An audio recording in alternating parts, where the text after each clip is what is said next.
இன்றைக்கி காலையிலேயே சமையலும் முடித்து டிஃபனும் முடிக்கணும். கொஞ்சம் வெளியில் போகிறோம். பாருங்கள், வாட்டர் ஆப்பிள் சூப்பராக வளர ஆரம்பிச்சிருச்சு. காஞ்சி கத்திரிக்காவும் வந்து பழுத்து போகுது டக்கு டக்குன்னு. நித்தியமல்லி நேற்று பறிக்கலை நான். இதை பாருங்க, கருணக்கிழங்கு வளர ஆரம்பிச்சிருச்சு பாரு.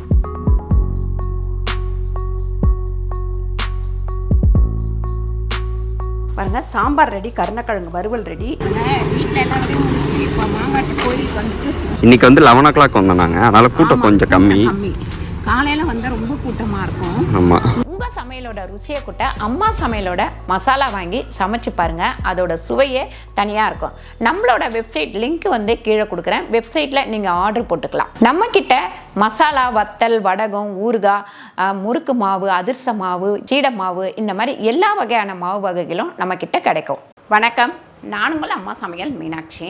இன்றைக்கி காலையிலேயே சமையலும் முடித்து டிஃபனும் முடிக்கணும். கொஞ்சம் வெளியில் போகிறோம். அதனால் நான் பருப்பு வந்து அடுப்பில் வச்சுட்டேன். மேலே போய் ஒரு 2-3 காய்கறியெல்லாம் இருக்குது. அதை பறிச்சுட்டு வந்து அதை வச்சு தான் சமைக்க போகிறோம் இன்றைக்கி. வாங்க மேலே போகலாம். மேலே வந்து என்ன இருக்குது, என்ன இருக்குன்னு தெரில, போய் பார்க்கணும். பார்த்தது ஏன்னா ரொம்ப நாள் ஆச்சுல்ல. ஆமாம், சரி வாங்க போய் பார்ப்போம். வெயில் வேறு அதிகமாகிடுச்சு. அதனால் எல்லா காய்கறி செடியும் கொஞ்சம் கொஞ்சமாக காஞ்சிக்கிட்டே வருது. பாருங்கள், வாட்டர் ஆப்பிள் சூப்பராக வளர ஆரம்பிச்சிருச்சு. இந்த செடியெல்லாம் காஞ்சி போகுது பார்த்திங்களா. காஞ்சி கத்திரிக்காவும் வந்து பழுத்து போகுது டக்கு டக்குன்னு. இது எல்லாத்தையும் எடுத்துடணும். ஆனால் இப்போ எடுத்தாலும் நம்ம விதை போட்டால் வளராது. அதுக்கப்புறம் இந்த நித்தியமல்லி நேற்று பறிக்கலை நான். அதனால் இவ்வளோக்குள்ள பூத்துருக்கு. இது ரொம்ப சூப்பராக இருக்கும். கீழெல்லாம் பார்த்திங்கன்னா நிறைய பூத்துருக்கு. நம்மளால் பறிக்க முடியல. மல்லியும் நிறைய பூக்குது நம்ம வீட்டில். மேலே போய்ட்டு என்ன வெஜிடபிள்ஸ் இருக்குன்னு பார்ப்போம்.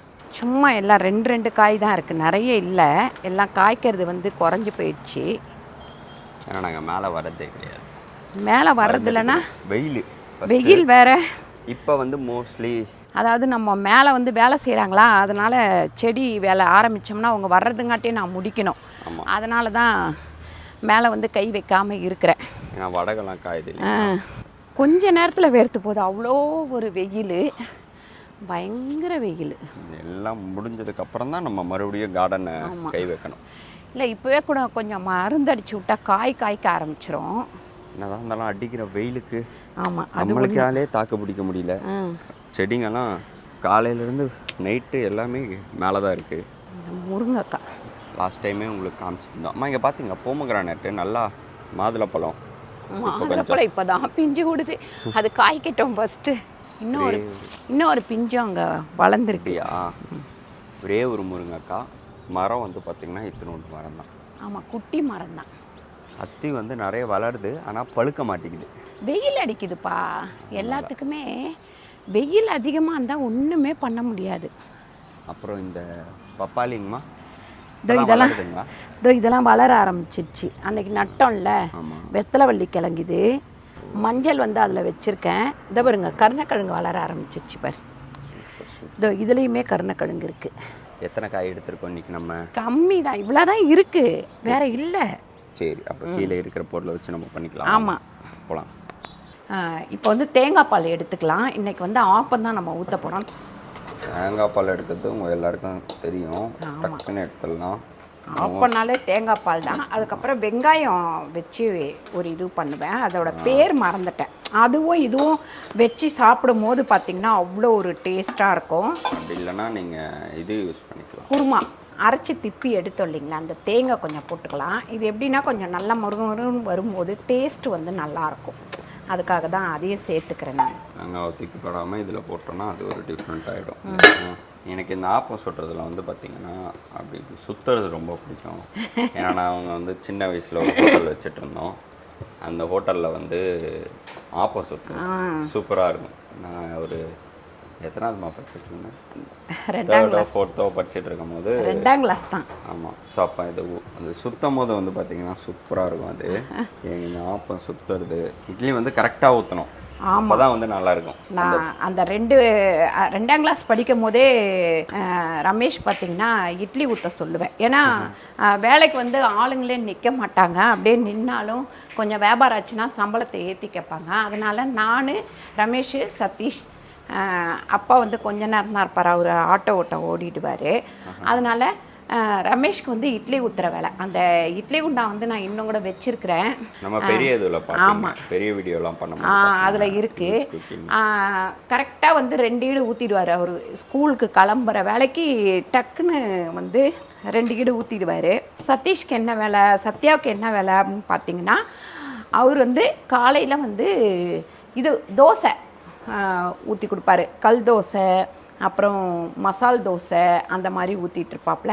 நான் வந்து பொங்கல் பூரி அதெல்லாம் பண்ணிகிட்ருப்பேன். அப்புறம் ஸ்கூலுக்கு போயிட்டு மறுபடியும் ஈவினிங் வந்து ஆமாம், பசங்கள்லாம் வந்து படிக்கணும், இப்படி வேலை வாங்கினா படிக்க மாட்டாங்க அப்படின்னு சொல்லிட்டு ஒரு ஸ்டேஜுக்கு அப்புறம் அந்த ஹோட்டலை வந்து எடுத்துட்டேன் நான்.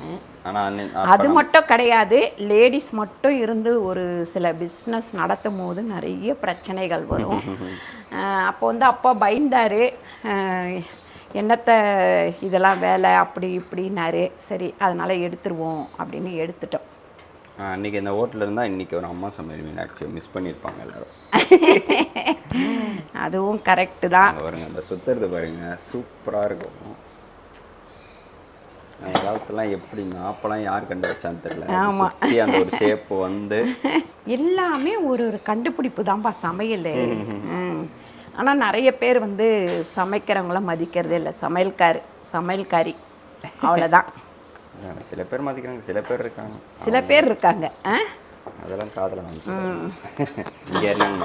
பருப்பு போட்டுட்டு அப்பவே ஆமாம் கடகடன் முடிக்கணும். அதனால தான் இப்போ இங்கே வந்து ஒரு முருங்கைக்காய் இதெல்லாம் இருக்குது. இது பண்ணிப்போம். ஆமாம், இது நம்ம வந்து ஒரு சாம்பார் ஒரு காய் அவ்வளோதான். பாருங்கள், இங்கே ஆப்பம் வந்து வெந்துட்டுருக்கு. இங்கே வந்து நம்ம சாம்பார் தாளிச்சிக்கலாம். கடுகு வந்து ஒரு 1/2 ஸ்பூன் போட்டிருக்கேன். ஒரு 1/4 டீஸ்பூன் ஜீரகம் போட்டிருக்கேன். அதுக்கப்புறம் நம்ம வெங்காயம், சின்ன வெங்காயம் வெட்டி வச்சுருக்கேன். சும்மா 4 காய் இருந்தது. அதாவது அவரைக்காய் ஒரு 4, முருங்கைக்காய் 1, அதுக்கப்புறம் பார்த்திங்கன்னா இது கத்திரிக்காய் 2, இப்படி 2 இருந்தது. அது வரைக்கும் போட்டு நம்ம இன்றைக்கி குழம்பு சாம்பார் வச்சிடலாம். அதுக்கப்புறம் வீட்டிலே ஒரு 2 உருளைக்கிழங்கு இருந்தது. பெருங்காயம் சேர்த்துக்கலாம். இது வதங்குற வேலைக்கு தக்காளியை வெட்டி எடுத்துகிட்டு வந்துடுவோம். இது வந்து மதியானம் லஞ்சுக்கு. ஆமாம், எல்லாமே ஏன்னா கொஞ்சம் வெளியில் வேலை இருக்குது.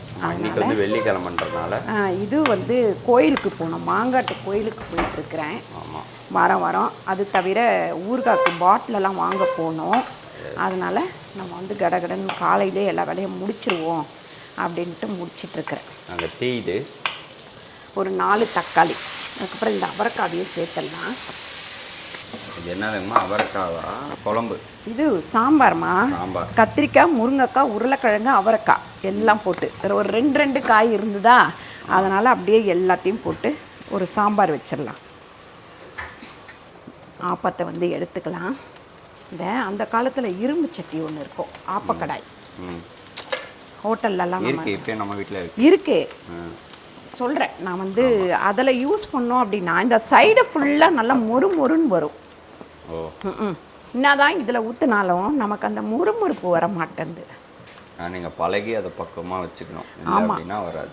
தோசைக்கல்லும் அப்படிதான். நம்ம வீட்டில் ஒரு 30 வருஷத்து தோசைக்கல் ஒன்று இருக்குல்ல? இருக்குப்பா. இன்னும் இருக்கா? வச்சிருக்கேன். நம்ம இப்போ தோசை ஊற்றுறோம் அந்த கல், அதுதான். இந்த கல் கிடையாதுங்கம்மா, பழைய கல். தோசை கிளீனிங் வீடியோலாம் அம்மா வீட்டு சமையலில் போட்டுருக்கோம். அதுதான் இது. ஒன்று வச்சிருக்கேன் கீழே, ஒன்று வந்து மேலே இருக்கு. இல்லை உண்மையிலே அதில் தான்டா தோசை ஊற்றுறோம். அம்மா அது திக்கு கிடையாதுங்கம்மா. இன்னொன்று நம்ம பழைய வீட்டில் வச்சுட்டு இருந்தோமே ஒன்று. ஆமாம், அது கொடுத்துட்டேன், யாருக்கோ கொடுத்துட்டேன். அந்த கடாய் இல்லை. கொஞ்சம் விட்டா என்ன இது பண்ணிடுங்க. இல்லைப்பா, நீ இந்த கடாயை தான் சொல்லியாக்கோ வந்து நம்ம அப்படின்னு சொல்லிட்டு நினச்சேன் நான். புதுசு இல்லை, இப்போ இன்னொன்று வச்சிருக்கேன், அதுவுமே பழைய கல்லு. புதுசு வந்து வேற. இதில் என்ன போட்டிங்க? மஞ்சத்தூள் தான் போட்டேன், வேற ஒன்று. 1 ஸ்பூனா? 1/4 டீஸ்பூன். 1/4 டீஸ்பூன். ஆமாம், இது கொஞ்சம் நல்லா வதங்கிக்கிட்டோம். ஓகே. இதை வந்து நம்ம மேலே ஒரு தொட்டியில் நட்டு வச்சோம்னா வளர்ந்துடும். ஷேப்பாக கட் பண்ணி எடுத்து தனியாக வச்சுருக்காங்க. ஆமாம், 2 ஸ்பூன் அளவுக்கு நம்ம சாம்பார் பொடி சேர்த்துக்கலாம். சாம்பார் பொடி வந்து நம்ம அம்மா சமையல்லையே கிடைக்குது, அம்மா சமையல் பொடியில் வந்து கிடைக்குது. சாம்பார் பொடி மட்டும் இல்லை, நிறைய இருக்கு நம்மகிட்ட. அது கூட இப்போ வந்து ஹேர் ஆயிலும் போட்டாச்சு. ஆமாம் ஆமாம், ஸோ அதோடைய சூப்பரான ஆயில் வந்து நம்ம ரெடி பண்ணியிருக்கோம். அதுவுமே அடுத்த வாரத்துலேருந்து கிடைக்கும் இல்லை? ஆமாம், இன்னைக்கு இப்பயே கீழே அவைலபிள் இருக்குது, நீங்கள் வாங்கிக்கலாம். சரி சரி சரி. கிட்டத்தட்ட எத்தனை ஒரு 15 மூலிகை பொருள்லாம் போட்டு அம்மா ரெடி பண்ணியிருக்காங்க. ஆமாம், எல்லாமே வந்து பார்த்திங்கன்னா நம்ம உடம்பு சூட்டை தணிக்கிறதுக்கு, அதுக்கப்புறம் முடி வளர்கிறதுக்கு, முடி கொட்டாமல் இருக்கிறதுக்கு. ஃபஸ்ட்டு முடி கொட்டாமல் இருந்தால் தான் நம்ம வந்து இது பண்ண முடியும் அந்த மாதிரி. அப்புறம் வந்து பார்த்திங்கன்னா இப்போ சின்ன வயசு பசங்க அந்த ஆயிலை யூஸ் பண்ணாங்கன்னா முடி நிறைக்கிது பார்த்திங்களா, அதெல்லாம் இல்லாமல் இருக்கும். இனிமேல் நீங்களும் அந்த ஆயில் தான் யூஸ் பண்ண போகிறீங்களா? ஆமாம், நான் இனிமேல் ஏன்னா முடி ரொம்ப கொட்டுது. நிறைய பேரே சொன்னாங்க அம்மா முன்னாடி முடி உங்களுக்கு ரொம்ப கொட்டிடுச்சு. ஆல்ரெடி எனக்கு வந்து முன்னாடி முடி வந்து கொஞ்சம் கம்மி தான்மா. கிட்டத்தட்ட ஒரு 10-12 வருஷத்துக்கு முன்னாடியே கொஞ்சம் கம்மியாக ஆரம்பிச்சிருச்சு முடி. இப்போ இன்னும் கொஞ்சம் கம்மியாயிடுச்சு. ஸோ அதனால் நம்ம ஆயிலை வந்து நம்ம ரெகுலராக யூஸ் இது வந்து பரம்பரையாக முன்னாடி முடி இருக்காது, ரெண்டாவது முன்னாடி நரைக்கும். எங்கள் வீட்டுங்களில் ஃபஸ்ட்டு வந்து முன்னாடி தான் நரைக்கும், முடியெல்லாம் கருப்பாக இருக்கும் அந்த மாதிரி. இது நல்லா கொதிக்கட்டும். நீங்கள் வந்து ஆப்பத்தையும் ஊற்றி எடுத்துக்கலாங்க. தேங்காய் பால் ரெடி, காலைல பிரேக்ஃபாஸ்ட் ரெடி இல்லையா? ஆமாப்பா, தேங்காய் பால் ரெடி. வச்சு காமிச்சிடும். இந்த கருணக்கிழங்கை வந்து இந்த மாதிரி நீட்டாக கட் பண்ணி வச்சுருக்கேன். சும்மா கொஞ்சம் சூடாகட்டும் நல்லா. அதுக்கப்புறம் இதில் வந்து சாம்பாரில் வந்து உப்பு போடல, நம்ம உப்பு போட்டுக்கலாம். ஒரு 1.5 ஸ்பூன் அளவுக்கு நம்ம உப்பு சேர்த்துக்கலாம். பிரேக்ஃபாஸ்ட் ரெடினா சாப்பிட்றலாம். ரெடிப்பா. ஓகே, சாப்பிட்டுட்டு அப்படியே லஞ்சை கண்டினியூ பண்ணுவோம். பாருங்கள், இப்படி 2 ஆப்பத்தை வச்சுட்டு ஃபஸ்ட்டு வந்து நம்ம இந்த இது கீழே கொஞ்சம் சர்க்கரை போட்டுக்கணும். அதுக்கப்புறம் நான் வந்து தேங்காய் பாலில் எப்பவுமே சர்க்கரை போட மாட்டேன். ஏன்னு கேட்டிங்கன்னா அது வந்து ஒரு மாதிரி நீட்டு போயிடும், கொஞ்சம் நேரம் ஆனால் ஒரு மாதிரி ஆகிடும். அதனால் சாப்பிடும் போது நான் போட்டுக்கிறது. அங்கே வந்து சாம்பார் கொதிச்சிட்ருக்கு, கருணக்கிழங்கு வந்து வெந்துட்டுருக்கு. அதுங்காட்டி நம்ம சாப்பிட்டு முடிச்சிடலாம். எனக்கு வந்து இந்த ஆப்பம் வந்து சுட சுட சுட்ட ஒன்றா சாப்பிட்ணும், அப்போ தான் பிடிக்கும். கொஞ்சம் நேரம் ஆறி போயிடுச்சு அப்படின்னா அது ஏதோ பிடிக்காத மாதிரி ஆகிடும். எனக்கு கூட தான். உங்களுக்கு யாருக்கலாம் அப்படின்ட்டு கமெண்ட் பண்ணுங்கள். ஸோ ஆப்போ எப்படி இருக்குது அப்படின்றத நீங்கள் செஞ்சு பார்த்துட்டு சொல்லுங்கள். நாங்கள் சாப்பிட்டுட்டு அதுக்கப்புறமா அப்படியே லஞ்சை கண்டினியூ பண்ணுறோம். சமைச்சிக்கிட்டே இருக்கும் போதே நான் வந்து டிஃபனை முடிச்சிட்டேன். காலையில் வந்து ஆப்பம் தேங்காய் பால் சாப்பிட்டாச்சு. இங்கே பருப்பு வந்து வேக வச்சுருந்தேன். இப்போ சாம்பாருக்கு வந்து கத்திரிக்காய் முருங்காய் இதெல்லாம் தாளித்து விட்டேன் இல்லைங்களா, அது நல்லா வெந்துருச்சு. வெந்த உடனே எடுத்து குக்கர்லேயே ஊற்றிட்டு இங்கே அடுப்பில் வச்சிடலாம். இப்போ புளி வந்து கரைச்சி இதில் ஊற்றிட்டு கொஞ்சம் நல்லா கொதிக்கட்டும். இப்போ புளி வந்து நான் ஒரு பெரிய கோலி உருண்டை அளவுக்கு எடுத்து வச்சுருந்தேன். நல்லா ஊறிடுச்சு, கரைச்சும் வச்சுருந்தேன். அப்படியே வடிகட்டி ஊற்றியாச்சு. இங்கே கருணக்கிழங்கு வந்து சும்மா அது சூடு ஒரு கொதிச்சா போதும், வேகலாம் விட வேணாம். இதில் வந்து நம்ம கருணக்கிழங்கு பண்ணிக்கலாம். ஒரு 6-7 ஸ்பூன் ஊற்றிக்கங்க. ஏன்னா 1/4 கிலோ வெங்காயம், 1/4 கிலோ தக்காளி, கருணக்கிழங்கு பார்த்திங்கன்னா ஒரு 3/4 கிலோ. எண்ணெய் நல்லா காஞ்சிச்சு. உளுந்து வந்து ஒரு 1/2 ஸ்பூன் போட்டுக்கலாம். கடுகு வந்து ஒரு 3/4 ஸ்பூன். அதுக்கப்புறம் வெங்காயம் வந்து ஒரு 3 வெங்காயம், நல்லா பெரிய வெங்காயமாக நான் வந்து நறுக்கி வச்சுருந்தேன் நீட்டு வாக்கில். கருவேப்பிலையும் போட்டாச்சு. போட்டு நல்லா வதக்கிக்கலாம். நான் வந்து அதில் கருணக்கிழங்குல உப்பு போடலை, அதனால் இங்கேயே சேர்த்து போட்டுக்கிறேன். ஒரு 1.5 ஸ்பூன் அளவுக்கு உப்பு சேர்த்துக்கிறேன். இது கொஞ்சம் நல்லா வதங்கட்டும். அதனால் வெங்காயம் வதங்கிட்டு இருக்கும் போதே நம்ம தக்காளி சேர்த்துக்கலாம். தக்காளி வந்து ஒரு 1/4 கிலோ அளவுக்கு. இதில் வந்து நம்ம தண்ணியெல்லாம் ஊற்ற வேண்டாம். இதை வதக்கும் போது தண்ணி எதுவுமே ஊற்ற வேண்டாம், தக்காளியில் உள்ள தண்ணியே சரியாக போயிடும். மஞ்சத்தூள் வந்து ஒரு 1/4 டீஸ்பூன் அளவுக்கு போட்டிருக்கேன். இப்போ வந்து இந்த வெங்காயம் தக்காளி வந்து நல்லா வதங்கட்டும். இப்போ இங்கே வந்து வெங்காயம் நல்லா வதங்கிடுச்சு. தண்ணி வடித்து எடுத்துட்டேன். லைட்டாக சூடானோடனே தண்ணி வந்து வடித்து எடுத்துட்டேன் நான் கருணக்கிழங்குலேருந்து. நான் வந்து இப்போ இந்த மசாலா வந்து சிக்கன் 65 மசாலா சேர்க்குறேன். இந்த கருணக்கிழங்குக்கு ஒரு 2.5 ஸ்பூன் அளவுக்கு சேர்த்துருக்கேன். நம்ம வந்து தண்ணியே ஊற்றலை. இந்த தக்காளியில் உள்ள தண்ணி, வெங்காயத்தில் உள்ள தண்ணி, அப்புறம் கருணக்கிழங்கு வடித்ததுக்கப்புறமும் கொஞ்சம் தண்ணி இருக்கும் இல்லையா, அதுதான். இப்போ சாம்பாருக்கு வந்து கொஞ்சமாக கொத்தமல்லி போட்டுருவோம். போட்டுட்டு அப்படியே மூடி வச்சிடலாம். சாம்பார் ரெடி. அங்கே கருணக்கிழங்கும் ரெடிப்பா. கருணக்கிழங்கும் ரெடி. மதியானம் லஞ்ச் ரெடி. சாதம் வந்து அப்புறம் சூடாக வச்சுக்கலாம். ஆஃப்டர்நூனாக வச்சுக்கலாம் அப்படின்னு சொல்லிட்டு. இப்போ 9 o'clock தான் ஆகுது, 9:15 ஆகுது கரெக்டாக. ஸோ அதுக்கப்புறமா வச்சுக்கலாம் அப்படின்னு சொல்லிட்டு. இதுவுமே பாத்திரம் மாற்றாமல் வச்சிடணும். ஓகே.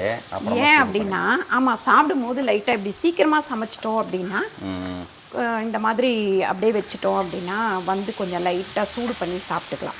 ஓகே. அப்போ ஃப்ரெஷ்ஷாக செஞ்ச மாதிரியே இருக்கும். பாருங்கள், சாம்பார் ரெடி, கருணக்கிழங்கு வறுவல் ரெடி. சாதம் மட்டும் நம்ம வந்து வந்துட்டு கூட வச்சுக்கலாம். அப்படி இல்லைனாக்கா இங்கே ஆள் இருக்காங்க, அவங்க வைக்க சொன்னால் வச்சுருவாங்க.